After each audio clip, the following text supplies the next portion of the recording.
Senator. Welcome back to the show. Does your staff feel safe in D.C.?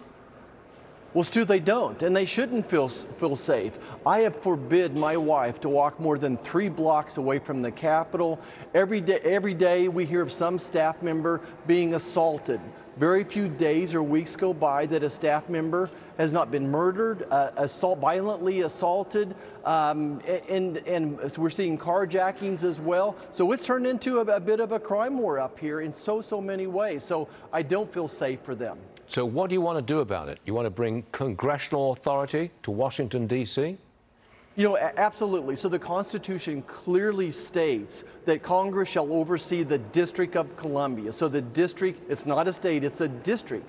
So when it comes to elections, what my concerns are is that the District of Columbia is going to let illegal aliens vote in their local elections, which I think undermines democracy. I think that's election interference. But I'm also fearful that they'll continue to elect leaders that believe in cashless bills, leaders that believe in defunding the police as well. So Congress has an obligation to keep the federal government safe, up and running. Sure. We have an obligation to make it safe so folks from back home can come visit and petition their Congress members as well. You've got a new op-ed, and I'll read it out for our audience.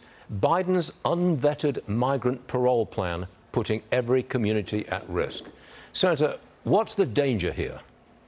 Well, so Joe Biden's already paroled and flown in 400,000 illegal immigrants, as far as I'm concerned, through this new parole program. These are folks from Cuba, from Haiti, Nicaragua, and Venezuela. They use this CBP-1 app, and he flies them in, 400,000 of them, to 40 different communities and gives them parole. And then what we're concerned about is they hop on another plane and they're using that CBP-1 app as their form of identification to get on a plane. So once again, Washington, D.C., the Congress has special authority over the airport here in the district as well. So we're concerned. There's another 1.6 million people on this waiting list to go through this parole program already. So we want to make any airline that's using that particular program to not allow them to fly into D.C. We have this report of, I think it's 1.6 million gotaways have come into the country since Joe Biden walked into the Oval Office. 1.6 million. We don't know who they are, we don't know where they are, and they've not been vetted, and we cannot, they won't pop up on the radar screen until they commit a crime. So we've got a long-running problem here.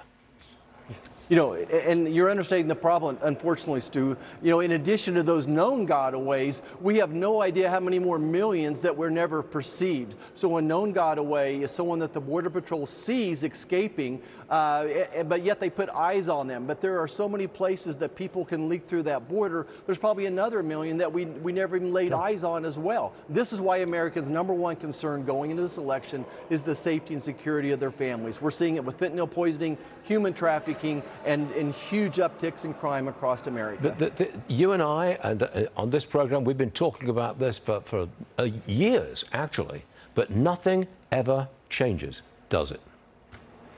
No, it doesn't. You know, within the first 100 days, Joe Biden issued 94 executive orders, basically opening up that border. All he has to do is go back and restate remain in Mexico, and then change his parole and asylum practices, and we would stop 70 or 80% of this. Joe Biden could change it yesterday. He doesn't want it. He wants these 11 million people voting illegally in local elections, and then someday voting, of course, in our federal elections. That's the Biden plan. Senator Roger Marshall, thanks for joining us, sir.